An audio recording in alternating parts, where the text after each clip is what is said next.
G'day guys, welcome back to Supercoach Swordplay and welcome to the Round 11 stock market video. Hope you have had a cracking week so far.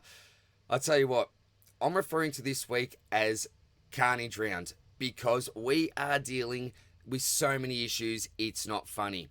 We've got the injuries, we know this. The two blokes down the bottom add Fid Callahan to this list and things are looking dire for many coaches. I know many that have three, lots that have two. You're pretty lucky if you've only got one. If you've got none, then I'll tell you what, give me some of your luck, please. And I'd love to know what the lotto numbers are going to be because it is just so tough playing this game.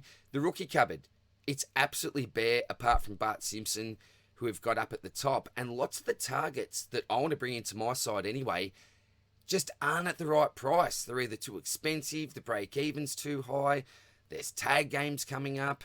The worlds and planets just are not aligning. So I'm going to do my best to help you navigate through some of the carnage. Do I have all the answers? Absolutely not.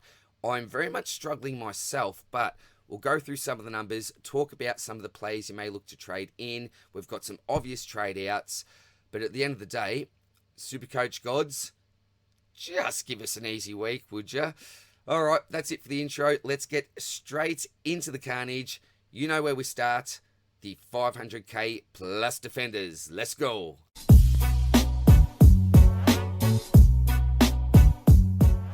Now, the first thing you'll probably notice is that in the notes section, I have taken out the symbols. We'll do this for probably the next 4 or 5 weeks and have replaced that with the buys. This is really, really helpful, I feel, to have a bit of a color code there, being able to help you plan to know when players are going to be missing, potentially when to bring players in. Super important when we're making our trades. We do need to be focusing on the upcoming buys. So I'm not going to go through all these plays in great detail because you do see lots of similar names week upon week. So going to be pretty general.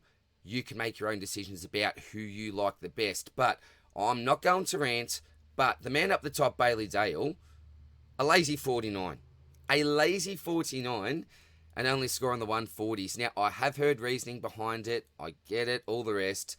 But I'm still not happy, and I'm still calling this absolute robbery. The bloke had something ridiculous like 37, 40-odd kicks. It was just something like I hadn't seen before. Setting world records all over the place. And stuff you, Bailey Williams, you could have easily got him to the big 50. As non-owners, I think he's a good trade-in. A break-even of only 49. The issue is he's just put a big advertising sign up for opposition coaches to say, tag me. Do not let me get the ball. Brad Scott didn't get the memo. He didn't see the sign for some reason. So that's a little bit of a concern. But at the moment, as Scobes has been saying, Bailey Dale season. Geordie Clark, you know what you're getting with him. Apart from those two scores, one really high, one really low, he's just giving you consistent 95 to 110 type scores. Absolutely love this pick. Has a nice buy as well. Zorks, the break-even is still pretty low, but the second half last week, it was disappointing because the first half, it was 60 plus. We're looking like a 120. However, not the case, but at 551, you could go better with a man below him. Jack Sinclair. If you don't have him, bring him in this week. 539,600 with a 3-round average of 113. He can do much better than that. I do like him much more than Zorko. Break even of 66. He has gone up a little bit in the last week or two, but still at an absolute bargain price for potential. Johnny Noble's one of the pod type picks. Got that round 16 buy. It's a pretty popular one with some of the players here, but it's that lone wolf type move. A 3-rounder of 108. And if you look back at his scores, he is super, super consistent. So I don't mind him as a pod. Is he going to be a top liner? Probably not. I'm not as much of a fan of Max Holmes as some other people are. We know what he's like. If he scores above 100, it's usually close to a captaincy-worthy score. However, on the other hand, he can give you those 70 types. Not what I want from someone that I'm paying 500k for. I'd much rather go with a roller coaster priced in the 400s in the forward line, who we'll talk about a little bit later. Josh Dacos, he's been a nice pod. And I think someone that will be consistent. He's got that DPP status similar to Holmes as well. So it may be a take your pick between these two blokes. Maybe buy structure does come into account. Ash and Whitfield at the Giants, super picks. Ash, obviously, the pod type pick. Whitfield, that reliable, elite, uber primo that we need to have in our sides. Whitfield, I'm calling a must have. He's my D1 for the year. I think I've actually got Sinclair behind him. So Whitfield, if you can get him, is fantastic. Under 600k, 584,000. Not a must this week if you look at that break even, but someone who you really want in your final side. Now, this is someone to absolutely put on the watch list, people. We have Nas currently at 524,500 with a break even in the red, 146. Now, he has been a little bit sore during the last couple of weeks, I've noticed. So with a with a projection of 86, he'll go down a further 25 plus K, and that will see him available at under 400. So that is an absolute bargain for this fella. If you do need to lock in one or two defenders, then I would be planning for this 100%. We'll see how he goes this week. We know he's got that nice bye, potentially a week or two after that. He could be a really, really nice selection for you. And Harry Sheasel, we've seen the best and the worst from Shees this year. Probably actually haven't seen the best, have we? We've seen a lot better, particularly last year. But with the role, from week to week, we're just not sure, are we? I want to see him down back. In saying that, I'm a Daniel owner, so it's not the worst in a way, I suppose. But with that break even to 153, there is no way that you trade into this pick, but there's no way that you trade out. We hold firm. He can still score well in the midfield and roaming up forward, but it's not ideal. However, I think we're stuck with him for now. On to the defenders, 250 to 500k. My man up the top, Kitty, is a rule breaker. Only played the one game, which is why I see the asterisks, but did look solid. His first kick into the middle of the ground was absolutely elite, brought a massive cheer on from the crowd. We love this bloke at Brisbane, a real fan favourite because he's genuinely a lovely human and a talented one at that.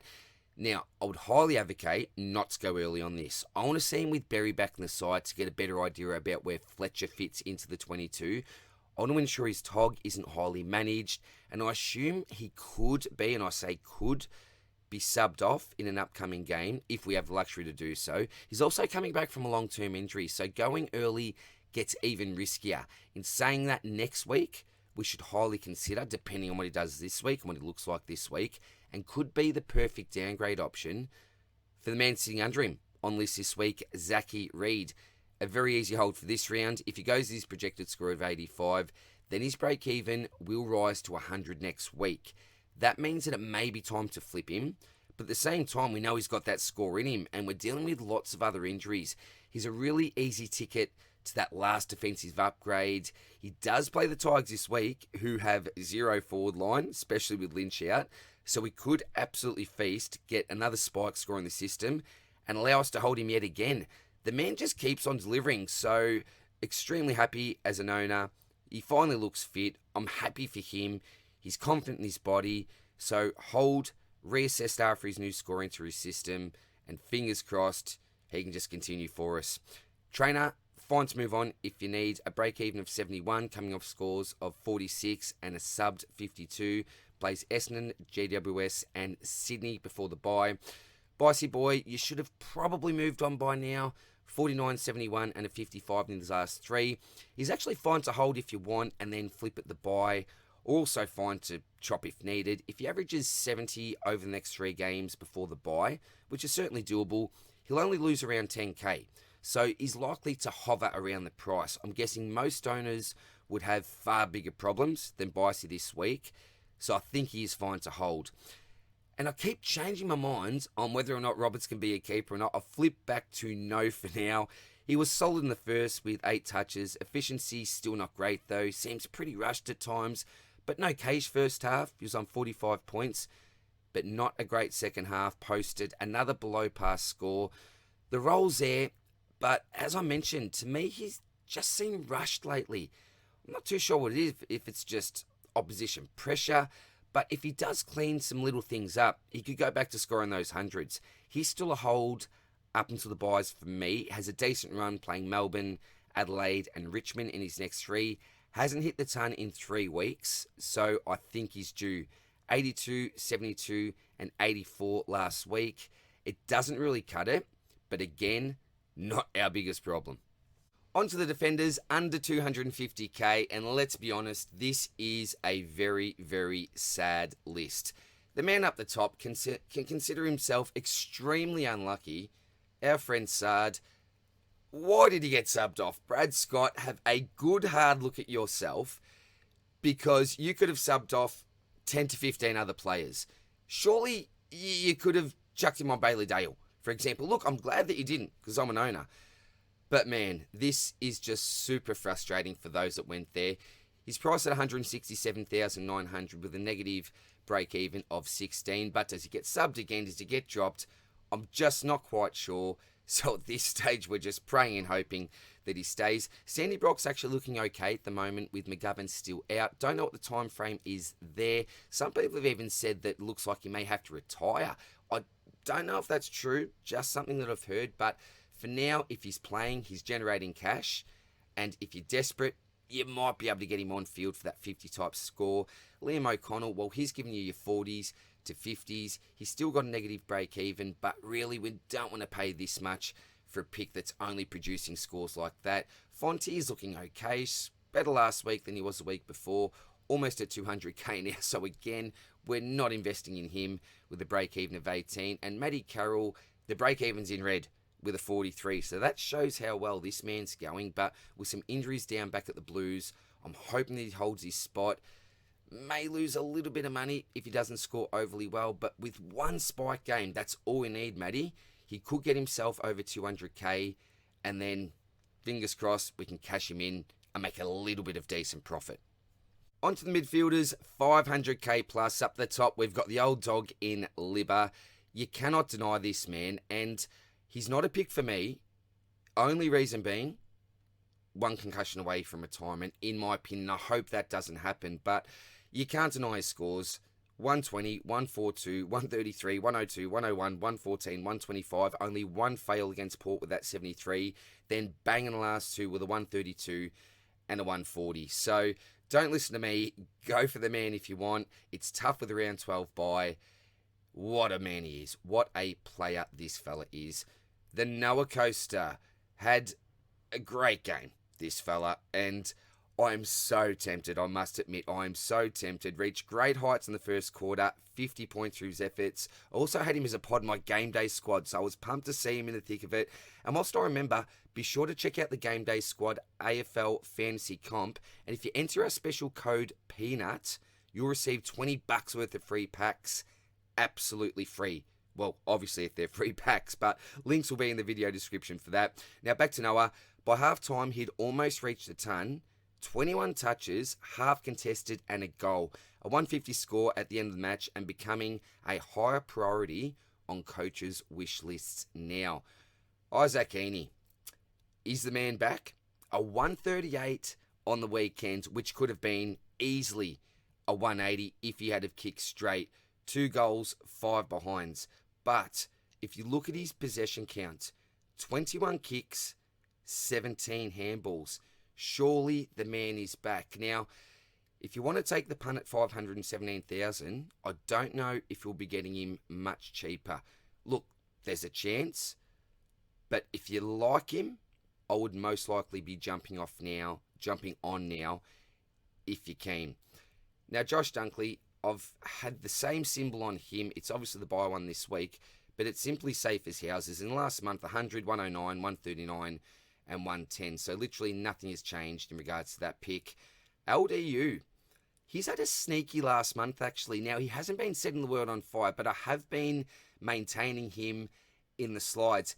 He got his highest score for the year with a 117. Now it's not a fantastic score, but last month 114, 101, 97 and that 117. It was against Richmond, I know, but he does then come up against Collingwood, who should be an okay fixture, and then West Coast. So could this week potentially be the week to get LDU? It is tough with the upcoming bye, but he's definitely someone that I may even look to get at a cheap price after that round 12 bye, depending on how he looks this week. Connor OZ, definitely getting DPP, locked in for that. So really, we are purchasing him as a defender. Let's go back to round 5 against Hawthorn. Got that 137 rechange rolls, 103, 118, then down to 78, back up to 134, and then the 91 against Geelong. So definitely someone I would like to have in my side, but we'll look to purchase him after that bye. Tom Green is someone that Janeth is a big fan of. I'm not going to go and have a big discussion on him now.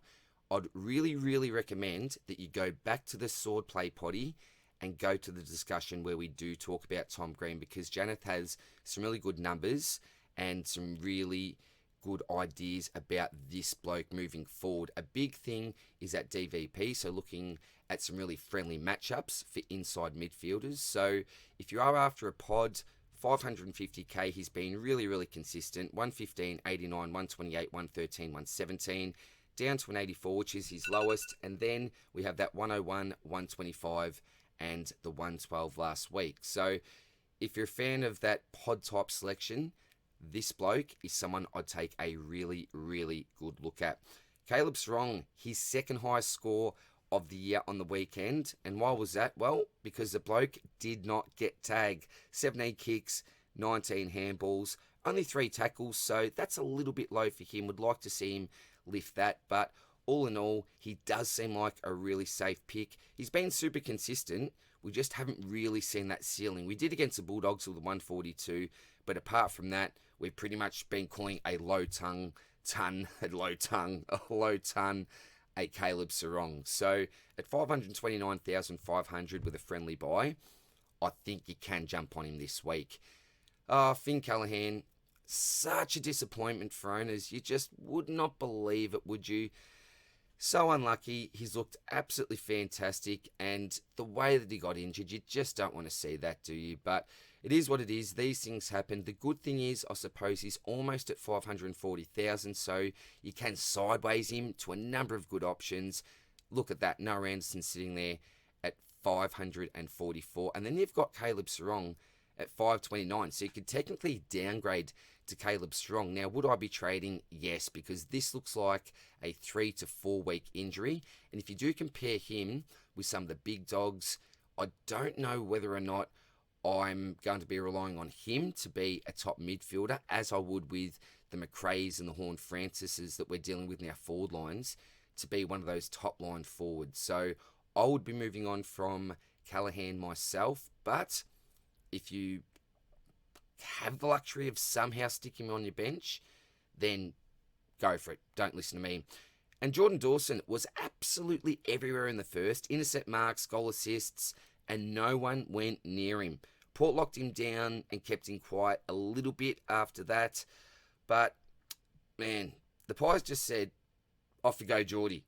After a little bit of attention. Just, they played with it, it seemed like 5 minutes, but yeah, off you go, son. Have a nice day. Massive contested mark and goal in the last to give them some hope, but didn't quite get the chockies. As a non-owner, I'll take a 132 antipod score and absolutely run. It was looking like another 150 was on the cards this week. Now, the scary thing for non-owners is the fact that he is coming up against West Coast. He should go absolutely bananas. And what I do like about this pick is the fixture, particularly for our Supercoach finals. He also plays Richmond in round 16. So West Coast in 11, Richmond in 16. Our Supercoach finals start in round 21, go through to 24. In that block, Hawthorn, West Coast, Collingwood, and North Melbourne. So I do like jumping on Jordan Dawson, not only for this week, but if we're thinking about more in the long term. Janeth seems to think that we should be able to get him at a similar price, potentially just before Supercoach finals if we've got a luxury trade up the sleeve. So that's something that you could do. He's probably someone that won't get out of reach because he does have that low floor when things don't quite click. Eddie Richards has been phenomenal and was more unique in the preseason before he injured himself, and I got scared off spewing, but it is what it is. Now, I love him, but if I was to predict who Mullen will go to this week, I think it has to be Richards. He's so damaging.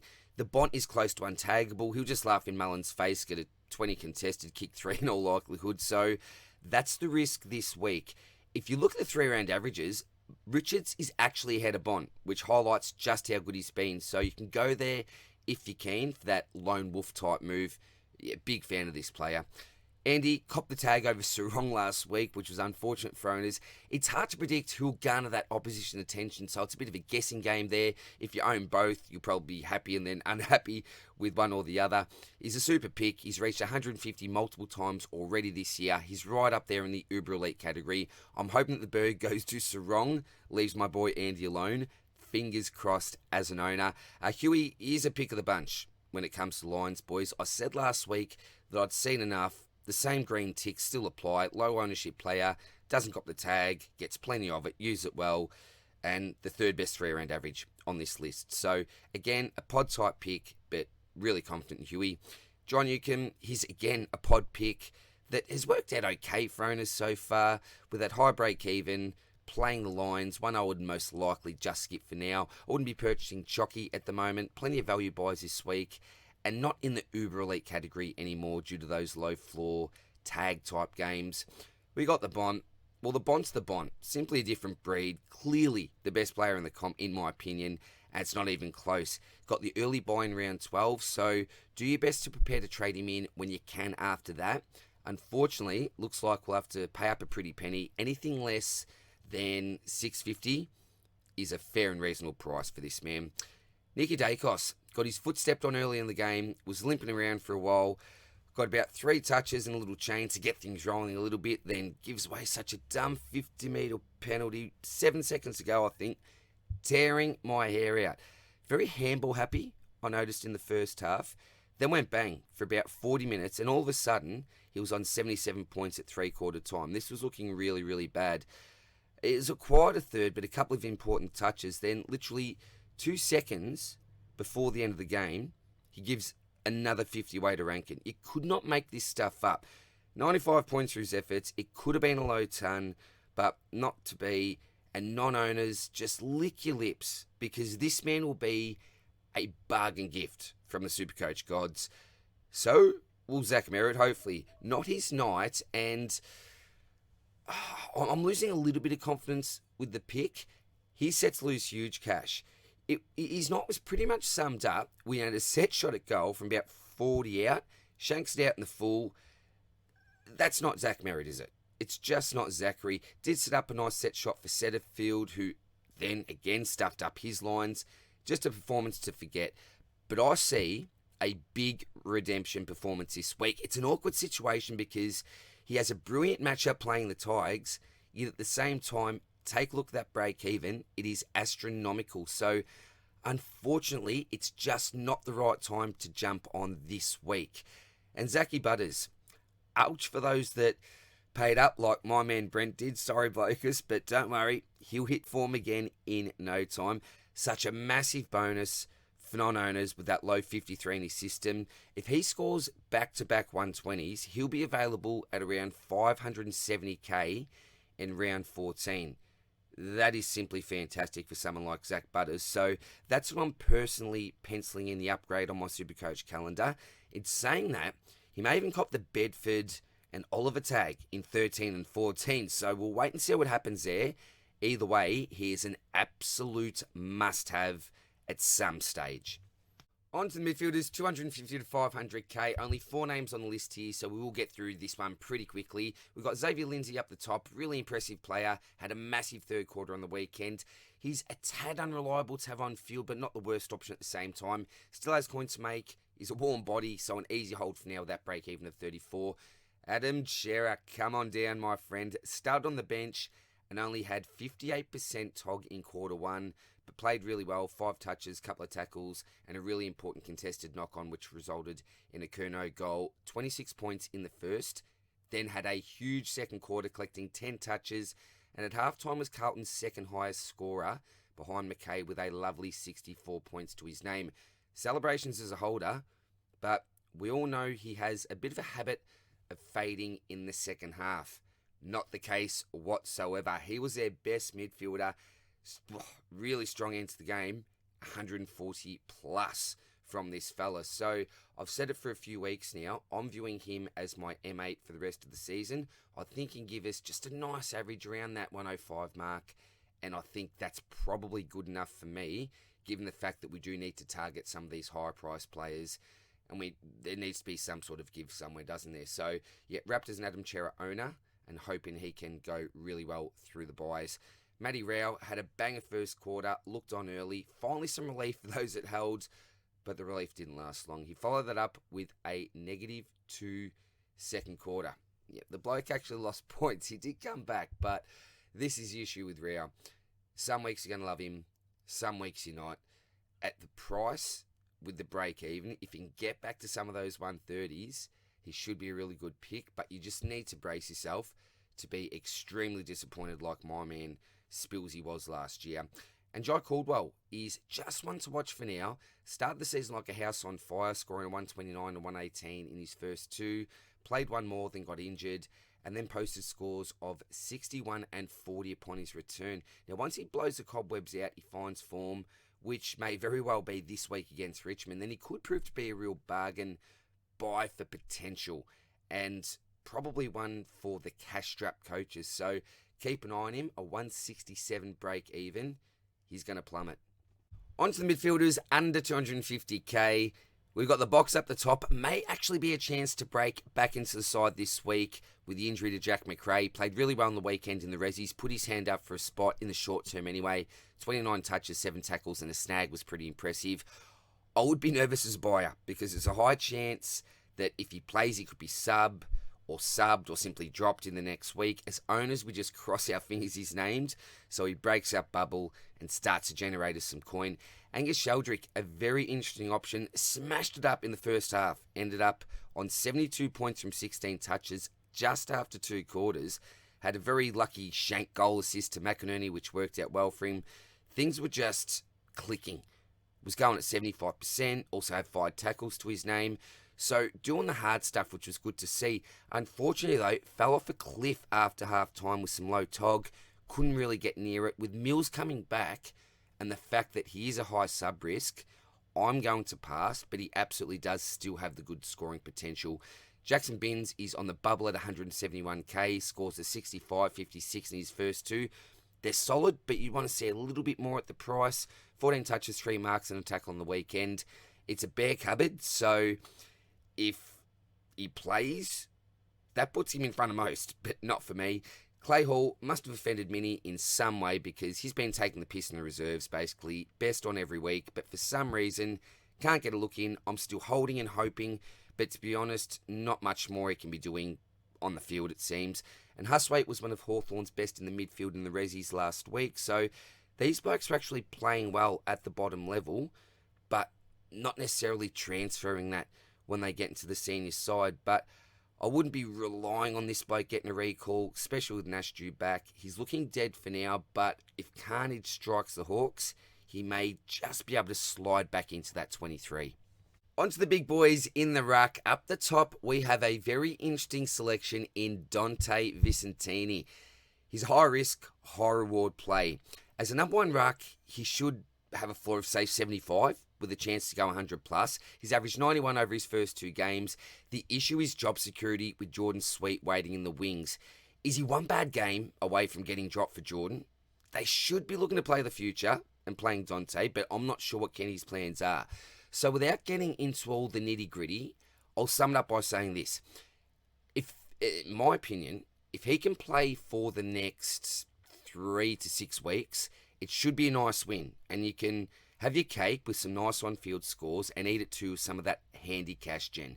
However, the whole cake may be taken away and eaten if he's dropped in the next 1 to 2, and you'll be stuck with a semi-dead flex. I'm assuming none are crazy enough to place him at R2, so there is certainly risk. There is upside. If you go there, I wish you all the best of luck.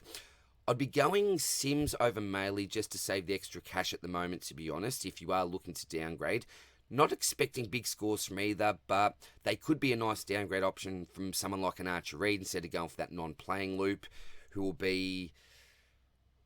Oh, jeez, I haven't even got him here. We'll touch on him in the forwards. Must have him on the forward slide. Rowan Marshall. I was all over this bloke like a rash before making a late change to go for some cash glory. Had basically hit his break even at quarter time. After an extremely poor 3-game stretch of 61, 52 and 65, he has really hit back in the last month. 133, 112, 103 and that massive 179 last week. But what a turnaround from the big fella. Faces 2 big tests in the next couple of matches, facing off against Jared Witts and Maxi Gawn. But he should get close to 600k. I'd say he could finish third in the pecking order behind Gawn and Sherry, but I still think there will be a pretty sizable gap in between Romo and the big two. I think holding Flinney has been a big win, and he's a hold again if you still got him with a break-even of 44.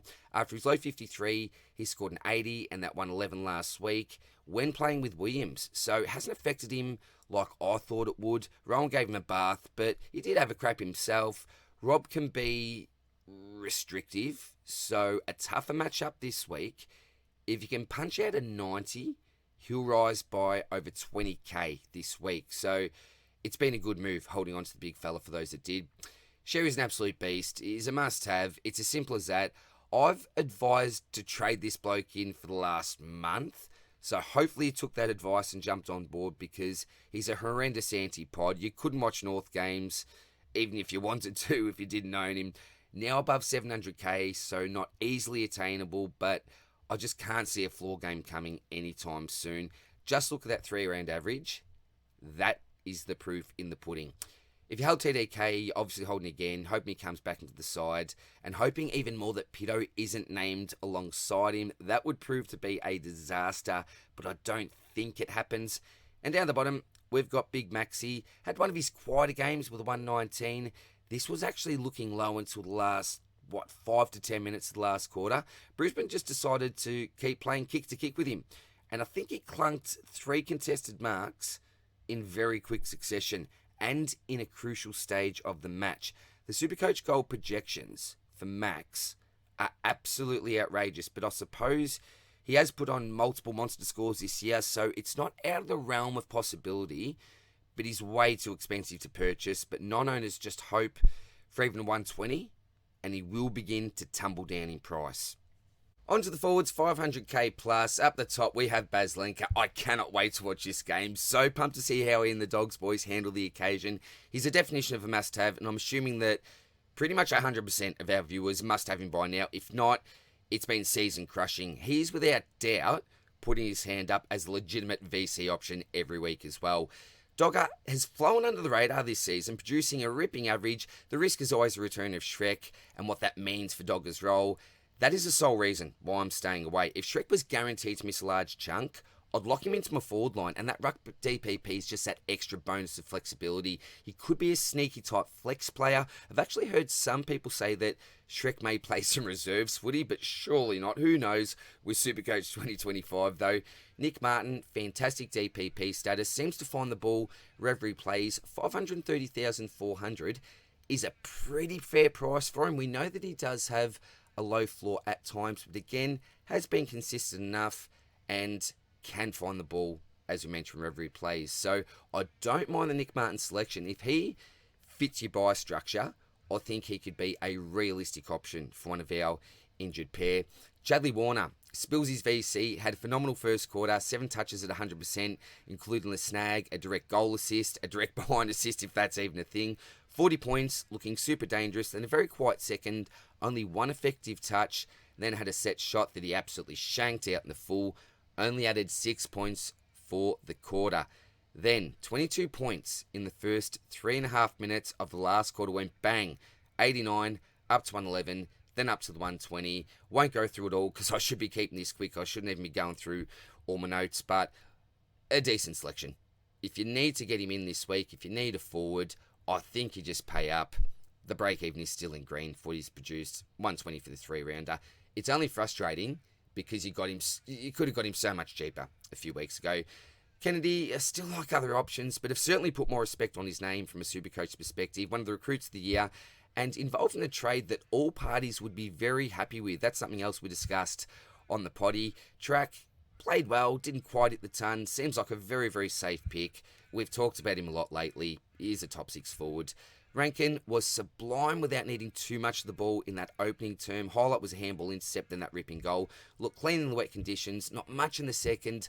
Super disappointing in the third. Easy set shot, and then shanks it out of the full. Also, massive scaling on offer, as would have put the Crows in front, or maybe to draw level. I can't remember. There's another out in the fall. I think there was 3. Then, man, there were 9 clangers at the end in total, and he left a 125 on the table for sure.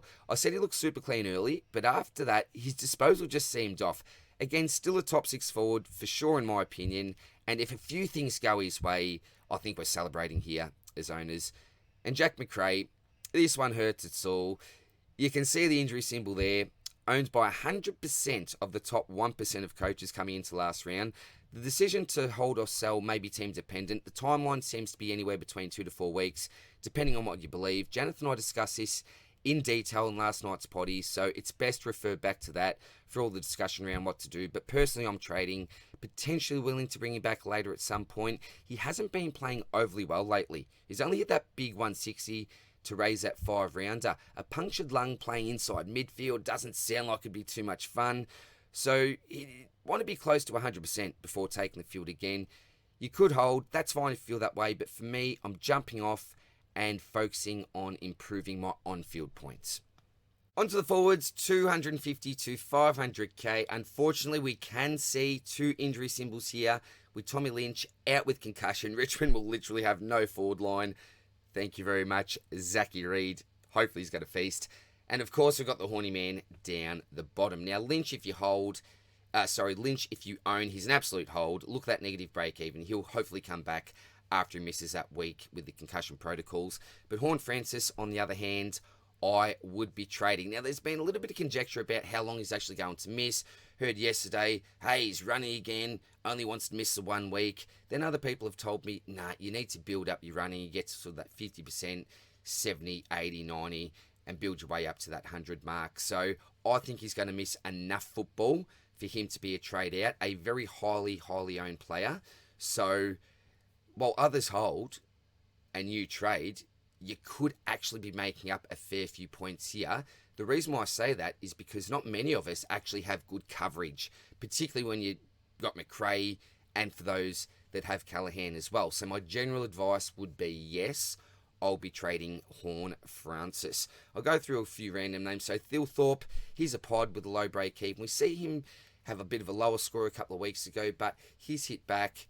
A super player, but more of that key position type, not someone I'd be focusing on. Philippou, if you went early, really, really disappointing. I still wouldn't be going here now, to be quite honest. Things didn't quite work for him. I really recommend that you go and watch George's review, because he gives some really good detail on Philippou's game. So if you do like him, if you think that he can really increase that midfield time and he's just blowing the cobwebs out now, fine. But for me, no, I'm just not that confident, to be honest. Cleary, you can hold, you can trade. The break even is in red with 62. It's lower than the 3-rounder, so a 10-point gap there. It's up to you, but if you are holding someone like your Macrae, like your Horne-Francis, he's a definite hold. He can come on and hopefully give you some 50s or 60s or more. We've seen him do more. Peatling's a really, really interesting pick. I would love to actually jump on someone like a Peatling as that pod type. Look, the 3-rounder. It's the second highest on the list here with a 107. Break even is still low. If you're keen, you should have jumped on probably a couple of weeks ago. With Crouch out, that CBA role has really increased and he looks fantastic there. Unfortunately, I think when Crouch comes back, those minutes do significantly drop. Or significantly may be harsh. I'm not too sure. They may move around some other cogs and some other pieces, but I like him for now. Just long term, I'm not quite sure. Hewitt, I think he's close to a must trade. 83 for that break even. He's going to start to leak coin, and we can't afford for these types of players to be leaking that coin. So a trade out for me, getting someone like a Cooper Simpson in your forward line, and you should be absolutely laughing. Look, he could turn around and go a 90, but again, he could turn around and give you 40. And then the next week, that's what you got to look at. The break even's going to be really high again. Marek, a bit of a lower game for him on the weekend. That break even now sits at 114. Even if he goes around the ton this week, it'll still be well over 100 next week. Now, when I say well over 100, we're not talking 140, 150 types, but we may have a bit of a decision on our hands. Regardless, I'm going to hold him through the buys. I think that's a sensible thing to do, and then possibly a luxury upgrade. But I've still got faith that there's a chance that he could maintain that keeper status. Levi is an interesting one.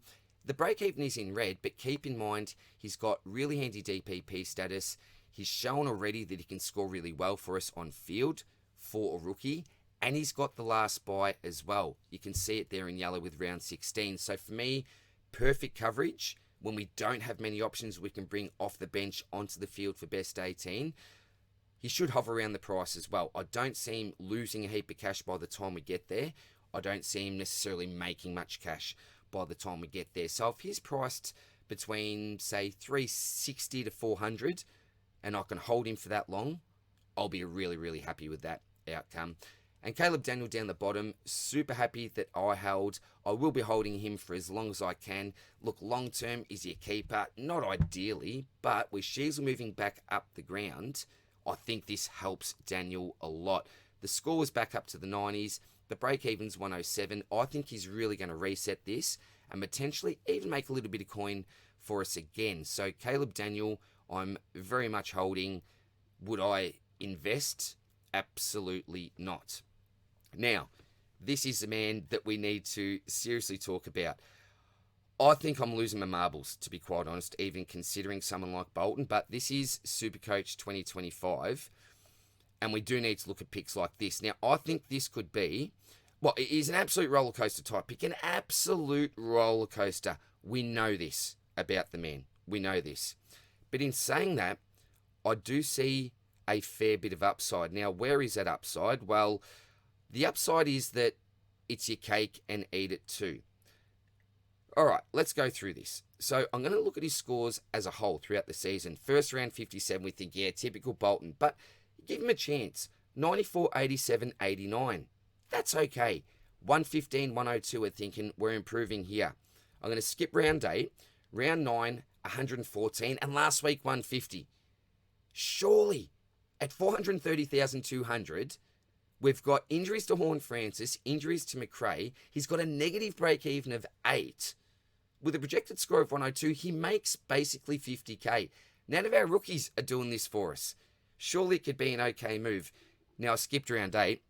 He got a 5. Now, this is why we worry about the pick. This is why it's the definition of a roller coaster, a 5. But what's happened here is that his CBAs have significantly increased. He's now playing a really vital, pivotal, and important midfield role for his side. Hayden Young's out, and this man has really benefited from that. His stats are looking okay as well, and he's the sort of player that doesn't necessarily need a lot of the ball to have damage. So last week, 16 kicks, 8 handballs, 8 marks, 3 tackles. He did get 3 goals, 3 though. So he did really impact the scoreboard. Goal count 0, 0, 2, 2, 3. So a really nice stretch there. 1, 0, 1, and 3. So he really is doing it all. And we don't need this bloke scoring 150s. Not at all. And what's your plan for him? Could he be the ultimate flex? Like we've talked about a Warner. Once we get to full premium, you don't worry about those floor scores because we've got a team full of premiums and you're not hoping or thinking that you're going to get the 30s, 40s, 50s types. He can also give you those high ceiling games as well. So, look, do you just go with that lock and load premium, the safe type bloke who you know or you think is going to average really well, potentially top 8 to top 10? Or do you go with someone when, with our current landscape, the rookie cupboard is bare? I know we've got Simpson, but this bloke can potentially make you 100k, and who knows, could he be your ticket to downgrade back to a Horne-Francis, to downgrade back to a Jack McRae? You might not want to use that many trades, but I think that he's a really good fill-in for those type of blokes, and at the same time, it can make us some coins. So you may be completely for it, completely against it, maybe on the fence. I was on the fence. Now I'm leaning more towards yes. Call me crazy. I'm not trying to sell you this pick by any stretch, but he does have a decent round 13 buy. And if you are trading out someone like a McRae, it doesn't change your structure. So I'm crazy enough to go there. I think it could change. If you're not, I don't judge you. And we'll finish with the forwards under 250k. There's one really realistic option this week. Now, I asked Jono in the live stream who his favourite Simpson character was. He went with the classic Bart, so that's Cooper's new nickname now. I was going with Hans Molman, but Bart probably seems a bit of a better fit. He seems like the really obvious must-have this week if you are downgrading. Job security seems okay for now. He hasn't been vested in his first two. Scoring potential is okay without being sky high. He's a slightly more mature body. Usually we would think more deeply about a selection like this, but at the moment we really need to take what we can get, and it seems like every man laid in their dog will be jumping on, looking to bank some cash this week. So Cooper Simpson, the clear best rookie trading option, 119,900 with a negative break-even of 53. Jump on him, assuming he's selected, which I think he should be. The next bloke, Archer Day Wicks. If you look at that 3-rounder, 35, you just don't want to go there, do you? I suppose that he is at bargain basement price, available at under 100k, has DPP status, but surely he's got to be a sub-candidate or potentially even omitted from the side. A big weight on team sheets, but he's not someone that you can confidently have on field. Angove, again, well, he's scoring less than what Archer Day Wicks is. A 3-rounder of 31. Break even isn't even in the negatives, so we're not going to go there. Erasmus, poor old Neil, well, he's a sub. Did actually get a full game, but if you're looking at that break even of 33, we just don't do it. You can't do it. Kako, you can chop him if you want. You can hold if you want. He's got a high break even, so he is going to lose cash. We'd assume he's going to lose cash unless he pulls out his highest score of the year, which I'm not confident in. What he does offer, though, is job security through the buys. He won't get dropped, so would you prepare to, or be prepared to hold him, lose some cash, but maybe get an extra 50 points if you're struggling to field 18 during a particular buy? Possibly. An Archer Reed could be a potential trade-out target this week, given the fact that we do have players like Sims available. And there goes my alarm.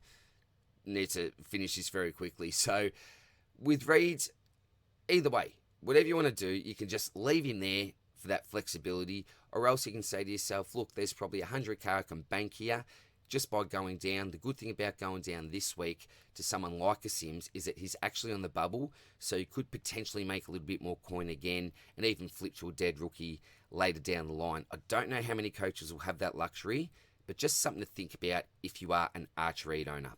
So that's it for now, guys. All the best of luck avoiding more carnage this week. Good luck with your trades, and I'll see you in the next one. Cheers, bye.